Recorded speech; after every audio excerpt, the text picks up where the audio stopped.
श्रीहरि मनोविलासिनी श्रीनिधि महाप्रचोदिनी श्रीसुखी सुमंगलांगिनी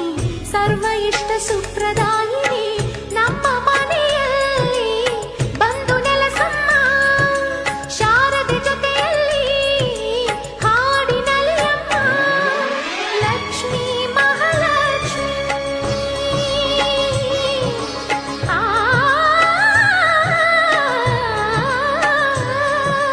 ಲಕ್ಷ್ಮೀ ಮಹಾಲಕ್ಷ್ಮಿ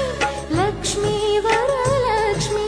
ಲಕ್ಷ್ಮೀ ಗೃಹಲಕ್ಷ್ಮಿ ನೀ ನಗುವಾಗಿ ನಗವಾಗಿ ಬಾರಮ್ಮ ಬಡವ